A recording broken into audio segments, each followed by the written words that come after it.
తోటకూర ఫ్రై అంటే ఎంతమందికి ఇష్టం? అసలు ఇష్టపడని వాళ్ళు ఎవరైనా ఉంటారా? చాలా టేస్టీగా ఉంటుందండి. సింపుల్గా ఎలా చేసుకోవాలో ఈ వీడియోలో అయితే నేను మీకు చూపిస్తాను. అంతకంటే ముందు వెల్కమ్ టు అవర్ ఛానల్. కొత్తగా ఎవరైనా ఛానల్ని చూస్తే ప్లీజ్ సబ్స్క్రైబ్ చేసుకోండి. తోటకూర ఫ్రై చేసుకోవడానికి ముందుగా స్టవ్ ఆన్ చేసుకొని గిన్నె పెట్టుకొని దాంట్లో మనకి సరిపడినంత ఆయిల్ వేసుకోవాలి. ఆయిల్ వేడెక్కిన తర్వాత పోపు గింజలు అయితే వేసుకోవాలి. పోపు గింజలు వేగిన తర్వాత కట్ చేసి పెట్టుకున్న ఉల్లిపాయలు, ఒక 2 పచ్చిమిరపకాయలు, అలాగే ఎండుమిరపకాయలు కూడా 4-5 వేసుకోవాలి.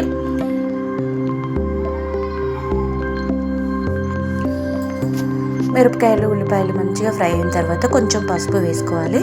ఆ తర్వాత నీట్గా కడిగి పెట్టుకున్న తోటకూర వేసుకోవాలి. తోటకూర వేసుకున్న తర్వాత ఇలా ఒకసారి తిప్పాలి.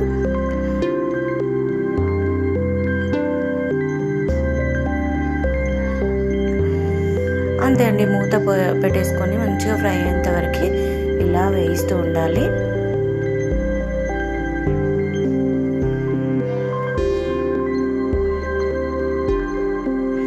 రుచికి సరిపడినంత సాల్ట్ వేసుకోవాలి.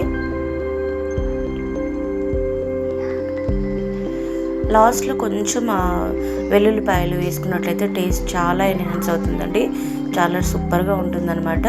ఇంకా వాటర్ అంతా ఇంకిపోయిన తర్వాత ఒక 4 లేదా 5 వెల్లుల్లి రెబ్బలు ఇలా వేసుకొని పప్పు దువ్వతో అయినా ఇలా మన రోలు బండతో అయినా ఇలా కొంచెం మెదుపుకోవాలి. అంతే అండి, తోటకూర ఫ్రై అయిపోయింది. ఇంక ఇలా వాటర్ మొత్తం ఇంకిపోయేంత వరకు మంచిగా ఫ్రై చేసుకోవాలి. చాలా టేస్టీగా ఉంటుంది, చాలా సూపర్గా ఉంటుంది. ఒక్కసారి ట్రై చేయండి. చాలా సింపుల్గా కూడా అయిపోయింది కదండి. వీడియో నచ్చినట్లయితే ప్లీజ్ లైక్ చేయండి. అలాగే మంచి మంచి రెసిపీస్ కోసం, లైఫ్ స్టైల్ వ్లాగ్స్ కోసం, వెయిట్ లాస్ వీడియోస్ కోసం నా ఛానల్ని సబ్స్క్రైబ్ చేసుకోండి. తోటకూర ఫ్రై వీడియో ఎలా వచ్చిందో కామెంట్ అయితే చేయడం మర్చిపోదు.